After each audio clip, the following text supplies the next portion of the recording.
Hi friends, ನಾವು ಮಂತ್ರಾಲಯ ಮುಗಿಸ್ಕೊಂಡು ಹೊರಟು ಬಂದಿದ್ದೆ ಹಂಪಿಗೆ. ನಾವು ಕಾರ್ನ ಪಾರ್ಕಿಂಗ್ ಮಾಡಿ ನಡ್ಕೊಂಡು ಹೋಗ್ತಾ ಇದ್ದೀವಿ.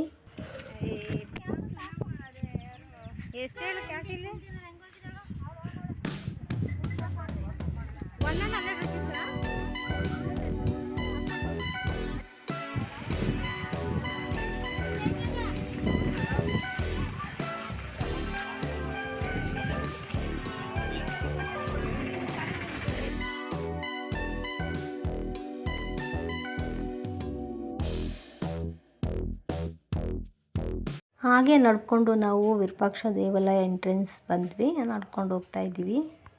ಹಂಪಿಗೆ ಆ್ಯಕ್ಚುಲಿ ಪ್ಲ್ಯಾನ್ ಇರಲಿಲ್ಲ. ನಾವು ಅದೇ ರೂಟಲ್ಲಿ ಬಂದಿರೋದ್ರಿಂದ ನೋಡೋಣ ಅಂತ ಅಂದ್ಬಿಟ್ಟು ಹೋಗ್ತಾ ಇದ್ದೀವಿ. ನಾನು ಇಲ್ಲಿಗೆ ಕಾಲೇಜ್ ಡೇಸ್ ಅಂದರೆ ಸ್ಕೂಲ್ ಡೇಸಲ್ಲಿ ಬಂದಿದ್ದು. ಆವಾಗ ಹಂಪಿ ನೋಡೋದಕ್ಕೂ ಈಗ ಫ್ಯಾಮಿಲಿ ಜೊತೆ ನೋಡ್ತಾ ಇರೋದಕ್ಕೂ ತುಂಬಾ ಖುಷಿ ಇದೆ. ತುಂಬ ಚೆನ್ನಾಗಿತ್ತು. ಹಾಗೆ ಅಲ್ಲಿ ಸ್ಲಿಪ್ಪರ್ಸ್ನ ಬಿಟ್ಟು ಒಳಗಡೆ ಎಂಟ್ರೆನ್ಸ್ ಒಳಗಡೆ ನಡ್ಕೊಂಡು ಹೋಗ್ತಾ ಇದ್ದೀವಿ.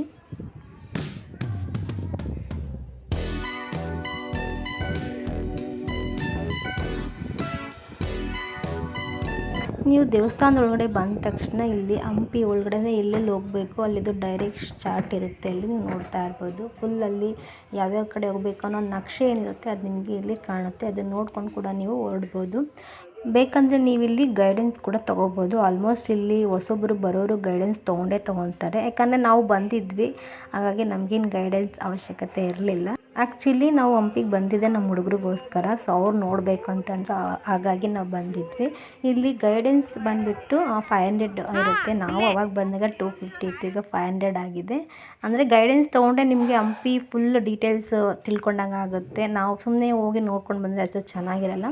ಬಟ್ ಗೈಡೆನ್ಸ್ ಇದ್ದರೆ ಎಲ್ಲನೂ ನೋಡಿಕೊಂಡು ಅದ್ರ ಬಗ್ಗೆ ಡೀಟೇಲ್ಸ್ ಹೇಳ್ತಾರೆ. ತುಂಬ ಚೆನ್ನಾಗಿರುತ್ತೆ. ಅದಾದಮೇಲೆ ಒಳಗಡೆ ಬಂದ್ವಿ. ಅಲ್ಲಿ ಆನೆ ಕೂಡ ಇತ್ತು. ನಾವು ಬಂದಾಗ ಆನೆ ಇರಲಿಲ್ಲ, ಸೊ ಇವಾಗ ಆನೆ ಇತ್ತು. ಅದನ್ನು ನೋಡ್ಕೊಂಡ್ವಿ. ಮತ್ತು ನನಗೆ ಈ ಆನೆ ನೋಡಿ ಭೀಮಾ ನೆನಪಾಯಿತು. ಮೈಸೂರು ನಮ್ಮ ಜಂಬೂ ಸವಾರಿ ಆನೆಗಳು ನೋಡ್ದಂಗೆ ಅಂತ ಅನ್ನಿಸ್ತು. ಬಟ್ ಇಲ್ಲಿ ಆನೆಗೆ ದುಡ್ಡು ಕೊಟ್ಟರೆ ಅದು ಆಶೀರ್ವಾದ ಮಾಡುತ್ತೆ. ಸೊ ಅದೊಂದು ಇಲ್ಲಿ ಚೆನ್ನಾಗಿತ್ತು. ನಾವೇನು ಆಶೀರ್ವಾದ ಮಾಡಿಸ್ಕೊಡಿಲ್ಲ, ಹಾಗೆ ಅದನ್ನು ನೋಡಿಕೊಂಡು ಮುಂದೆ ನಾವು ದರ್ಶನಕ್ಕೆ ಹೋದ್ವಿ.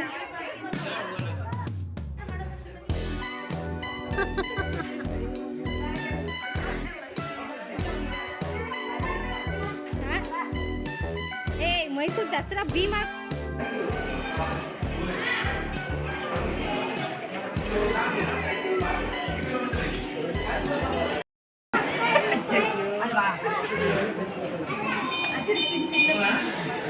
ಮತ್ತು ಗರ್ಭಗುಡಿ ಒಳಗಡೆ ಕ್ಯಾಮ್ರಾ ಅಲೋ ಇಲ್ಲ. ನಾನು ಹಾಗಾಗಿ ಹೊರಗಡೆ ಬಂದಮೇಲೆ ಕ್ಯಾಮ್ರಾ ಆನ್ ಮಾಡಿದೆ. ಹಾಗೆ ನಾವು ಹಿಂದೆ ಎಲ್ಲ ನೋಡೋಣ ಅಂತ ಹೋದ್ವಿ. ಸೊ ಇಲ್ಲೂ ಅಷ್ಟೇ ಚೆನ್ನಾಗಿತ್ತು. ಹಾಗೆ ಅಲ್ಲಿ ಫೋಟೋ ಕೂಡ ತೊಗೊಂಡ್ವಿ. ಅದಾದ ನಂತರ ಹಾಗೆ ನಾವು ಮುಂದೆ ನಡ್ಕೊಂಡು ಹೋದ್ವಿ. ಅಲ್ಲಿ ನಮಗೆ ಗೊತ್ತಾಯಿತು ಊಟ ಕೊಡ್ತಾಯಿದ್ರು. ನಾವು ಬಂದಾಗ ಊಟ ಏನೂ ಇರಲಿಲ್ಲ. ಬಟ್ ಇದು ಈಗ ರೀಸೆಂಟಾಗು ಅಥವಾ ಅದಕ್ಕಿಂತ ಮುಂಚೆನೋ ಗೊತ್ತಿಲ್ಲ. ಬಟ್ ನೋಡಿದ್ವಿ, ಅಲ್ಲಿ ತುಂಬ ಚೆನ್ನಾಗಿತ್ತು. ಸೌದೆ ಒಲೆ ಊಟ, ಅನ್ನ ಸಾಂಬಾರು. ನಾವು ಆಲ್ರೆಡಿ ಫುಲ್ ಆಗಿತ್ತು ಅಂತ ಅಂದ್ಬಿಟ್ಟು ನಾವು ಇಲ್ಲ ಅಂದ್ಬಿಟ್ಟು ಬಂದುಬಿಟ್ವಿ ವಾಪಸ್ಸು. ಅದಾದಮೇಲೆ ಮತ್ತೆ ಕಲ್ಯಾಣಿ ಹತ್ರ ಬಂದ್ವಿ. ಆಲ್ರೆಡಿ ನಾವು ಹೋದಾಗ ಮಳೆ ತುಂಬಾ ಬರ್ತಾಯಿತ್ತು. ಅದೆಲ್ಲ ನೋಡಿಕೊಂಡು ಮಳೆ ಎಲ್ಲ ನಿಂತಾದ್ಮೇಲೆ ನಾವು ಕಲ್ಯಾಣಿ ಹತ್ರ ಬಂದು ಅದಾದಮೇಲೆ ಹೊರ್ಗಡೆ ಬರ್ತಾಯಿದ್ವಿ. ಇವ್ರಿಗೆಲ್ಲ ನಮಗೆ ಸಾಕು ಹಂಪಿ ಅಂತ ಅನಿಸ್ಬಿಡುತ್ತೆ. ಯಾಕಂದರೆ ಮಳೆ ಬರ್ತಾ ಇರೋದ್ರಿಂದ ಅಷ್ಟು ಕ್ಲಿಯರ್ ಅನ್ನಿಸ್ತಿರ್ಲಿಲ್ಲ. ಯಾಕಂದರೆ ಹಂಪಿ ನೋಡಬೇಕಂದ್ರೆ ಒಂದು ದಿನವೇ ಬೇಕಾಗುತ್ತೆ. ಹಾಗಾಗಿ ನಮ್ಮ ಹುಡುಗರದ್ದು ಮೈಂಡ್ ಚೇಂಜ್ ಆಯಿತು. ನಮಗೆ ಹಂಪಿ ಬೇಡ, ನಾವು ಬೇರೆ ಕಡೆ ಎಲ್ಲಾರ ಹೋಗೋಣ ಅಂತಂದ್ಬಿಟ್ಟು ಏನು ಮಾಡಿದ್ವಿ, ಹಂಪಿನ ಸ್ಕಿಪ್ ಮಾಡಿ ನಾವು ಹಾಗೆ ಹೊರಗಡೆ ಬಂದ್ವಿ. ಯಾಕಂದರೆ ನೋಡಬೇಕಂದ್ರೆ ಒಂದು ದಿನ ಬೇಕು, ಗೈಡೆನ್ಸ್ ತೊಗೊಳ್ಳೇಬೇಕು. ನಮ್ಮನ್ನು ಬೇರೆ ಕಡೆ ಪ್ಲ್ಯಾನ್ ಮಾಡೋಣ ಅಂತಂದ್ಬಿಟ್ಟು ಏನು ಮಾಡಿದ್ವಿ, ಸೊ ಅಲ್ಲಿಂದ ನಾವು ಬಳ್ಳಾರಿಗೆ ಹೊರಟು ಬಂದ್ವಿ.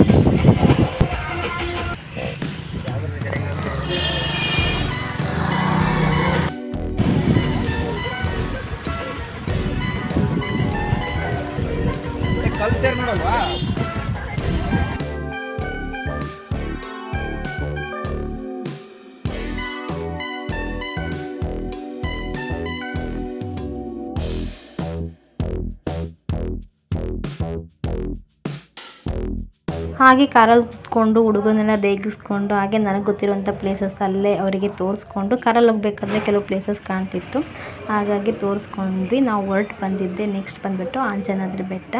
ಇದಂತೂ ಎಷ್ಟು ಚೆನ್ನಾಗಿತ್ತು ಅಂದರೆ ಆ್ಯಕ್ಚುಲಿ ನಾನು ಇದನ್ನು ನೋಡೇ ಇರಲಿಲ್ಲ ಈ ಪ್ಲೇಸು, ಹಾಗಾಗಿ ಇಲ್ಲಿಗೆ ನಾವು ಬಂದ್ವಿ. ಮತ್ತೇನಪ್ಪ ಅಂದರೆ ನೀವು ಅಲ್ಲಿ ಕೆಳಗಡೆ ನಿಂತ್ಕೊಂಡು ಬೆಟ್ಟ ನೋಡಿದ್ರೆ ನಿಮಗೆ ಆಂಜನೇಯಂದು ಮುಖ ಕಾಣುತ್ತೆ, ಅಂದರೆ ಅದು ಶೇಪಲ್ಲಿ ಕಾಣುತ್ತೆ. ನಿಜವಾಗ್ಲೂ ತುಂಬ ಚೆನ್ನಾಗಿದೆ. ನಾವು ಅಲ್ಲೇ ನಿಂತ್ಕೊಂಡು ನೋಡಿದ್ವಿ, ಚೆನ್ನಾಗಿ ಕಾಣ್ತಾ ಇತ್ತು. ಸೊ ಬಂದವರೆಲ್ಲ ಬೇಕಲ್ಲ ಒಂದ್ಸಲ ನೋಡಿ ಅದನ್ನು, ನಿಮಗೆ ಕಂಡ್ರೆ ಸೊ ಕಮೆಂಟ್ ಮಾಡಿ. ನನಗಂತೂ ಅದೇ ರೀತಿಯೇ ಕಂಡಿತ್ತು. ಅದಾದಮೇಲೆ ನಾವು ನಡ್ಕೊಂಡು ಹೋದ್ವಿ.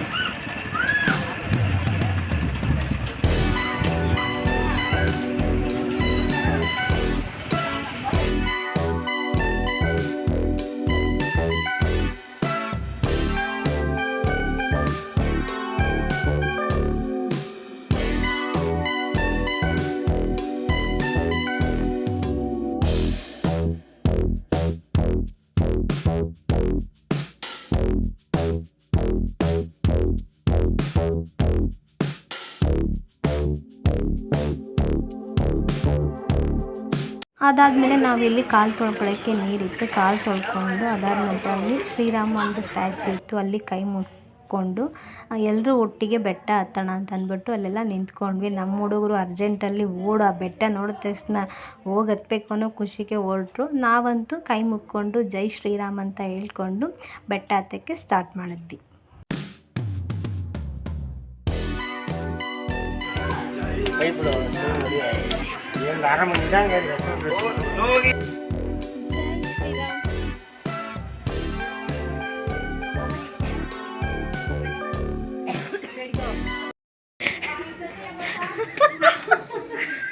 ಅಯ್ಯೋ ನಮ್ಮ ಮೈಟ್ಲು ನೋಡೋ,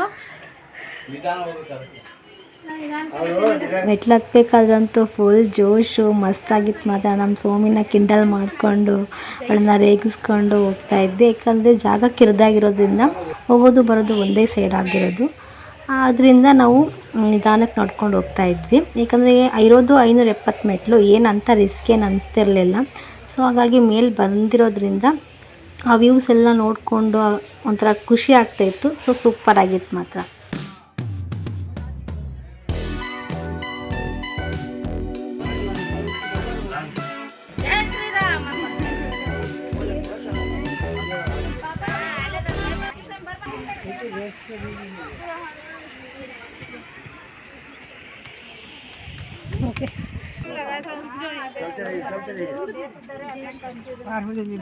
ಹಾಗೆ ಮೇಲೆ ಬಂದ ತಕ್ಷಣ ಅಲ್ಲಿ ಕುತ್ಕೊಳ್ಳೋಕ್ಕೆ ಪ್ಲೇಸ್ ಇತ್ತು, ಮತ್ತು ವ್ಯೂ ನೋಡೋಕ್ಕೆ ಅಂತಲೇ ಅಲ್ಲಿ ಕುತ್ಕೊಳ್ಳೋಕ್ಕೂ ಪ್ಲೇಸ್ ಇತ್ತು, ವ್ಯೂ ನೋಡೋಕ್ಕೆ ಅಂತಲೇ ಜಾಗ ಇತ್ತು. ಹಾಗೆ ಕುತ್ಕೊಂಡು ವ್ಯೂಸ್ ಎಲ್ಲ ನೋಡಿಕೊಂಡು ವೀಡಿಯೋ ಮಾಡ್ಕೊಂಡ್ವಿ. ತುಂಬ ಸೂಪರಾಗಿತ್ತು, ನನಗಂತೂ ಅಮೇಝಿಂಗ್ ಅಂತ ಅನ್ನಿಸ್ತು.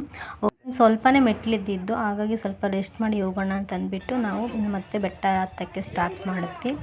ಅದಾದಮೇಲೆ ಅಲ್ಲಿ ಒಂದು ಅಮೇಝಿಂಗ್ ಅಂತ ಅಂದರೆ ಅಲ್ಲೊಂದು ಕಲ್ಲಿನ ದೊಡ್ಡ ಬಂಡೆ ಇರುತ್ತೆ. ಆ ಬಂಡೆ ಕೆಳಗಡೆ ನಿಮಗೆ ಎಷ್ಟು ಕೋಲ್ಡ್ ಅನಿಸುತ್ತೆ ಅಂದರೆ ನಿಮಗೆ ಎ ಸಿನೇ ಬೇಡ ಆ ಫೀಲ್ ಕೊಡುತ್ತೆ. ನೀವು ಅಕಸ್ಮಾತ್ ಇಲ್ಲಿಗೆ ಬಂದಾಗ ಸೊ ಇಲ್ಲಿ ಎಕ್ಸ್ಪೀರಿಯೆನ್ಸ್ ಮಾಡಿ ತುಂಬ ಚೆನ್ನಾಗಿರುತ್ತೆ. ಆ ಬೆಟ್ಟ ಆ ಬಂಡೆ ಏನು ಕೆಳಗಡೆ ಇದೆ ಈ ಜಾಗದಲ್ಲಿ ಒಳ್ಳೆ ನಿಮಗೆ ಎ ಸಿ ಥರನೇ ಫೀಲ್ ಆಗುತ್ತೆ. ಸೂಪರಾಗಿತ್ತು. ನಾನಂತೂ ಒಂದು 5 ಮಿನಿಟ್ಸ್ ಅಲ್ಲೇ ಇದ್ದೆ. ಅದಾದಮೇಲೆ ನಾವು ಬೆಟ್ಟದ ಮೇಲೆ ಬಂದ್ವಿ.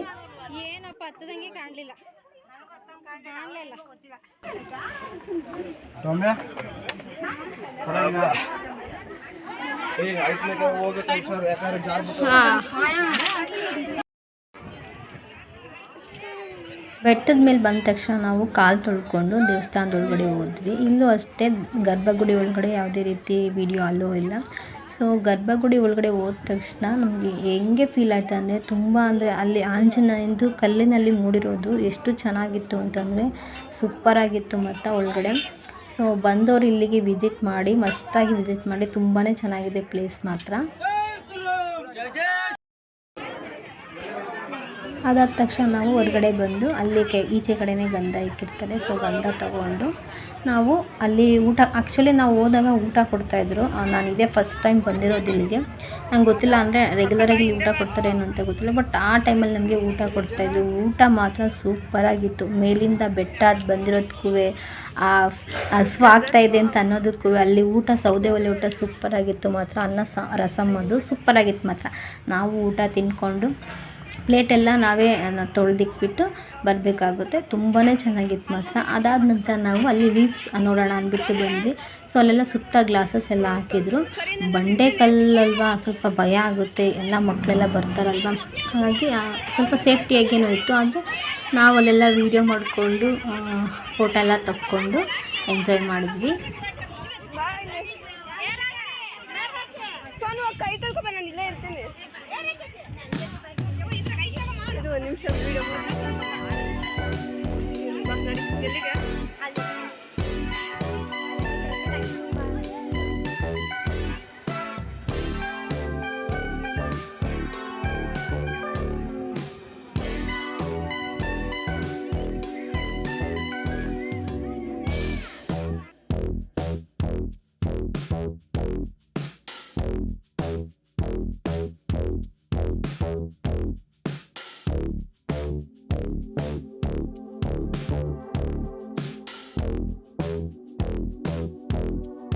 ಮತ್ತು ನೀವು ಈ ಕಡೆ ಬೆಟ್ಟದ ಮೇಲೆ ಬಂದಾಗಂತೂ ತುಂಬ ಕೇರ್ಫುಲ್ಲಾಗಿರಬೇಕಾಗುತ್ತೆ. ಯಾಕಂದರೆ ಬೆಟ್ಟದ ಮೇಲೆ ನಿಂತ್ಕೊಂಡು ಫೋಟೋಶೂಟ್ ಮಾಡ್ಕೊತೀವಿ, ಆ ಕಡೆ ನೋಡ್ತೀವಿ ಈ ಕಡೆ ನೋಡ್ತೀವಿ ಅಂತ ಬಂದ್ರಂತೂ ಹುಡುಗರನ್ನ ಕರ್ಕೊಂಡು ಅಂದ್ರಂತೂ ಫುಲ್ ಕೇರ್ಫುಲ್ಲಾಗಿರಬೇಕಾಗುತ್ತೆ. ಯಾಕಂದರೆ ಬಂಡೆ ಮಧ್ಯದಲ್ಲಿ ಸ್ವಲ್ಪ ಗ್ಯಾಪ್ ಇರುತ್ತೆ, ಸ್ವಲ್ಪ ಕಾಲು ಜಾರಿದ್ರೂ ಒಳಗಡೆ ಹೋಗ್ತೀವಿ, ಅಷ್ಟು ಡೇಂಜರ್ ಇರುತ್ತೆ ಮಾತ್ರ ಇಲ್ಲಿ. ಆದರೆ ವ್ಯೂಸ್ ನೋಡೋಕ್ಕೆ ತುಂಬಾ ಒಳ್ಳೆ ಪ್ಲೇಸ್ ಅಂತಲೇ ಹೇಳ್ಬೋದು. ನಿಮ್ಗೆ ಇಲ್ಲಿ ಬಂಡೆ ಮೇಲಿಂದ ನಿಂತ್ಕೊಂಡು ನೋಡಿದ್ರೆ ನಿಮಗೆ ಇಲ್ಲಿ ಹಂಪಿ ಕಾಣುತ್ತೆ, ಮತ್ತು ತುಂಗಭದ್ರಾ ನೀರು ಹೋಗೋದು ಕೂಡ ನಿಮಗೆ ಕಾಣುತ್ತೆ. ಅಂದರೆ ಹೊಸಪೇಟೆ ಬಳ್ಳಾರಿ ಹೊಸಪೇಟೆ ಫುಲ್ ಕಾಣುತ್ತೆ ಅಂತಲೇ ಹೇಳ್ಬೋದು. ಅಷ್ಟು ಚೆನ್ನಾಗಿರುತ್ತೆ ದೂರದಿಂದ ನೋಡೋದಕ್ಕೂ ಅಷ್ಟೇ. ಸೊ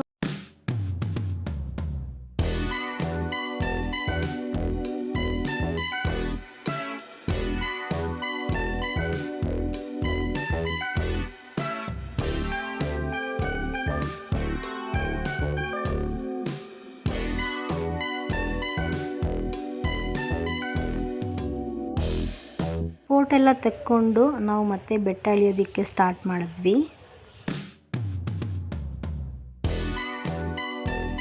ಮತ್ತು ನಾವೆಲ್ಲರೂ ಬೆಟ್ಟ ಇಳಿಯೋಕ್ಕೆ ಸ್ಟಾರ್ಟ್ ಮಾಡಿದ್ವಿ. ಆದರೆ ಮಧ್ಯದಲ್ಲಿ ಜೋರು ಮಳೆ ಬಂತು, ನೀವು ನೋಡ್ತಾ ಇರ್ಬೋದು ಎಷ್ಟು ಮಳೆ ಬರ್ತಾ ಇದೆ ಅಂತ. ಆದರೂ ನಾವು ಅಲ್ಲಿ ನಿಂತ್ಕೊಂಡು ಸ್ವಲ್ಪ ನಾವು ಬೆಟ್ಟ ಇಳಿಯೋಕ್ಕೆ ಸ್ಟಾರ್ಟ್ ಮಾಡಿದ್ವಿ. ಯಾಕಂದರೆ ಅಲ್ಲಿ ಮಧ್ಯದಲ್ಲಿ ಬಂದಿರೋದ್ರಿಂದ ನಮಗೆ ನಿಂತ್ಕೊಳ್ಳೋಕ್ಕಲ್ಲಿ ಪ್ಲೇಸಲ್ಲ, ಬೇಗ ಬಂದು ಇಲ್ಲಿ ನಿಂತ್ಕೊಂಡು ಅದಾದ ನಂತರ ನಾವು ಹೊರಟು ಬಂದಿದ್ದೆ ಬಳ್ಳಾರಿಗೆ. ನೀವು ನೋಡ್ತಾ ಇರ್ಬೋದು ಬಳ್ಳಾರಿ ಅಂದರೆ ಮೇನ್ ಹೈವೇ ರೋಡಲ್ಲಿ ಹೋಗ್ಬೇಕಾದ್ರೆ ಇನ್ನೊಂದು ಏನಪ್ಪ ಅಂತಂದರೆ ನಿಮಗೆ KGF ಏನು ಶೂಟಿಂಗ್ ಆಗಿದೆ ಅದ್ರದ್ದು ನಿಮಗೆ ಅಲ್ಲಿ ಫ್ಯಾಕ್ಟ್ರೀಸ್ ಏನಿದೆ ಅದು ನಿಮಗೆ ಕಾಣುತ್ತೆ. ಸೊ ಮೇನ್ ರೋಡ್ ಆಗಿರೋದ್ರಿಂದ ನಾನು ಸರಿಯಾಗಿ ಅಲ್ಲಿ ವೀಡಿಯೋ ಮಾಡೋಕ್ಕಾಗಿಲ್ಲ, ಬಟ್ ನಾವಂತೂ ಕಾರಲ್ಲಿ ಕೂತಿರೋದ್ರಿಂದ ನಿಮಗೆ ಚೆನ್ನಾಗಿ ಕಾಣ್ತು.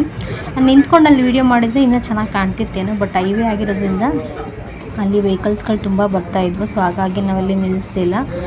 ಬಹುಶಃ ಗಾಡಿ ನಿಲ್ಲಿಸಿ ವಿಡಿಯೋ ಮಾಡಿದರೆ ಚೆನ್ನಾಗಿ ಕಾಣ್ತಿತ್ತೇನೋ. ನೀವು ನೋಡ್ತಾ ಇರ್ಬೋದು ನಿಮಗೆ ಅದು ಫ್ಯಾಕ್ಟ್ರೀಸ್ ಎಲ್ಲ ಕಾಣ್ತಿದೆ. ಇಂಡಸ್ಟ್ರಿಯಲ್ ವೇಸ್ಟ್ ಅದು.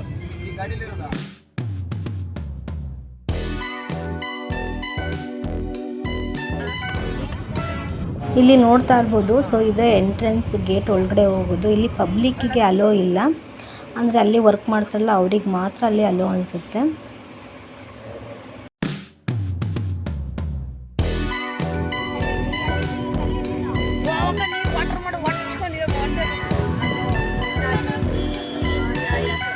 ಮತ್ತು ನೀವು ಈ ರೋಡಲ್ಲಿ ಹೋಗ್ಬೇಕಾದ್ರೆ ನಿಮಗೆ ದೊಡ್ಡ ಫ್ಯಾನ್ ಎಲ್ಲ ಕಾಣುತ್ತೆ. ನೀವು ಕಾರಲ್ಲಿ ಹೋಗ್ಬೇಕಾದ್ರೆ ನೋಡ್ಬೋದು, ಅಷ್ಟು ಚೆನ್ನಾಗಿ ಕಾಣುತ್ತೆ. ಅದಾದ ನಂತರ ನಾವು ಬಂದಿದ್ದೆ ಅಂಡರ್ಗ್ರೌಂಡು. ನೀವು ನೋಡ್ತಾ ಇರ್ಬೋದು ನಾವು ಒಳಗಡೆ ಹೋಗ್ತಾ ಇದ್ದೀವಿ ಅಂಡರ್ಗ್ರೌಂಡಲ್ಲಿ.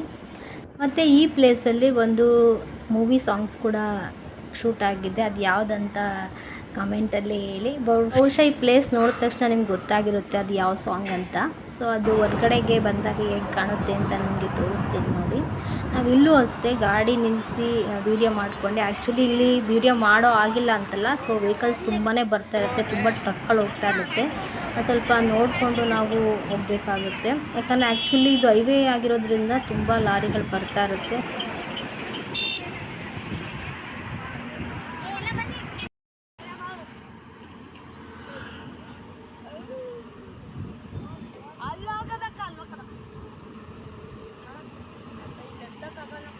ಮತ್ತು ಇದೆಲ್ಲ ಮುಗಿಸ್ಕೊಂಡು ನಾವು ಫೋಟೋ ಎಲ್ಲ ತಗೊಂಡು ನೆಕ್ಸ್ಟ್ ಹೊರಟಿದ್ದೆ TB ಡ್ಯಾಮ್ಗೆ. ನಾನು ಆ್ಯಕ್ಚುಲಿ ಈ ಪ್ಲೇಸಿಗೆ ಬಂದ ತಕ್ಷಣ ನಾವು ಯಾವುದೋ ಬೀಚಿಗೆ ಬಂದ್ವೇನೋ ಅಂತ ಅನಿಸ್ಬಿಡ್ತು. ನೋಡೋಕೆ ಅದು ಹಾಗೆ ಕಾಣಿಸ್ತಿತ್ತು. ಇಲ್ಲೇನಪ್ಪ ಇಲ್ಲೆಲ್ಲ ಬೀಚ್ ಇದೆಯಾ ಅಂತ ಅನಿಸ್ಬಿಡ್ತು. ಆ್ಯಕ್ಚುಲಿ ಅದು ಬೀಚ್ ಅಲ್ಲ, TB ಡ್ಯಾಮ್ ಅಂತ. TB ಡ್ಯಾಮ್ ಅಂದರೆ ಏನು ಅಂತ ನನಗೆ ಸಡನ್ನಾಗಿ ಗೊತ್ತಾಗಲಿಲ್ಲ. TB ಡ್ಯಾಮ್ ಅಂದರೆ ತುಂಗಭದ್ರಾ ಡ್ಯಾಮ್ ಅಂತ. ಇದು ಬ್ಯಾಕ್ ವಾಟರ್ ಅಂತ ಅನಿಸುತ್ತೆ. ಆ್ಯಕ್ಚುಲಿ ನಾವು ಡ್ಯಾಮ್ ಹತ್ರ ಹೋಗಬೇಕಿತ್ತು. ಅಲ್ಲಿ ತುಂಬ ಮಳೆ ಆಗ್ತಿರೋದ್ರಿಂದ ಅದು ಡ್ಯಾಮ್ ಹತ್ರ ಹೋಗೋದು ಸ್ವಲ್ಪ ಕ್ಯಾನ್ಸಲೇ ಆಯಿತು, ಹೋಗೋಕ್ಕೆ ಆಗಲಿಲ್ಲ, ಟೈಮ್ ಕೂಡ ಆಗೋಗ್ಬಿಟ್ಟಿತ್ತು. ಆದರೆ ನಾವು ಪಾರ್ಕ್ ಒಳಗಡೆ ಹೋಗಿ ಅಲ್ಲೇ ಸ್ವಲ್ಪ ಟೈಮ್ ಸ್ಪೆಂಡ್ ಮಾಡಿ ಹಾಗೆ ಆಟ ಎಲ್ಲ ಆಡಿಕೊಂಡು ಅಲ್ಲೂ ಕೂಡ ವೀಡಿಯೋ ಮಾಡಿಕೊಂಡು ಫೋಟೋ ಎಲ್ಲ ತಕ್ಕೊಂಡು ನಾವು ಹಾಗೆ ಒಳಗಡೆ ಹೋದ್ವಿ. ಮತ್ತು ಈ ಡ್ಯಾಮು ನಮ್ಮ KRS ಡ್ಯಾಮ್ಗಿಂತ ದೊಡ್ಡದಂತ ಹೇಳ್ತಾಯಿದ್ರು. ಸೊ ನನಗೆ ಎಕ್ಸಾಕ್ಟಾಗಿ ಗೊತ್ತಿಲ್ಲ, ಬಟ್ ನೋಡಿದ್ರೆ ಅಂತ ಅನ್ನಿಸ್ತಾಯಿತ್ತು, ಮೇ ಬಿ ದೊಡ್ಡದಿರ್ಬೋದೇನೋ ಅಂತ. ಹಾಗೆ ನೋಡಿಕೊಂಡು ಒಳಗಡೆ ಹೋದ್ವಿ.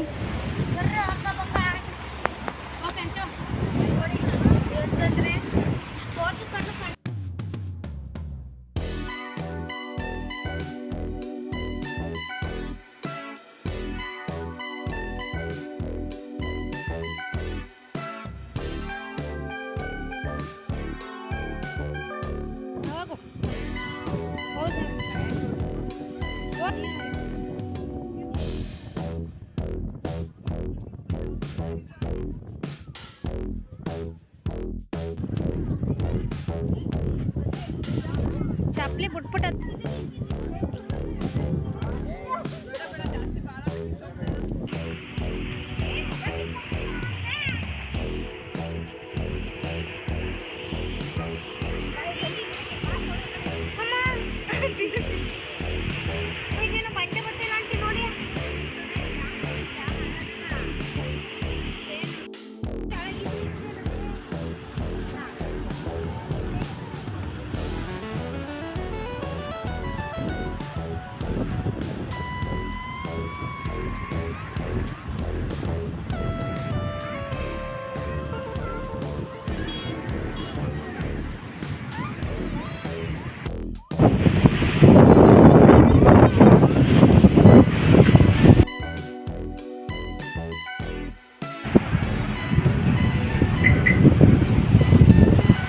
ಹಾಗೆ ಪಾರ್ಕ್ ಒಳಗಡೆ ಟೈಮ್ ಸ್ಪೆಂಡ್ ಮಾಡಿಕೊಂಡು ಹಾಗೆ ಹುಡುಗರೆಲ್ಲ ಆಟ ಆಡ್ತಿದ್ರು, ಹಾಗೆ ಗೇಮ್ಸ್ ಎಲ್ಲ ಆಡಿಕೊಂಡು ನಾವು ಹೊರಗಡೆ ಬಂದ್ವಿ. ಓಕೆ ಫ್ರೆಂಡ್ಸ್, ನಿಮಗೆ ಈ ವಿಡಿಯೋ ಈ ಲಾಗ್ ನಿಮಗೆ ಇಷ್ಟ ಆಗಿದ್ದರೆ ಸೊ ಲೈಕ್ ಮಾಡಿ, ಶೇರ್ ಮಾಡಿ, ಸಬ್ಸ್ಕ್ರೈಬ್ ಆಗೋದನ್ನು ಮರಿಬೇಡಿ. Thanks for watching.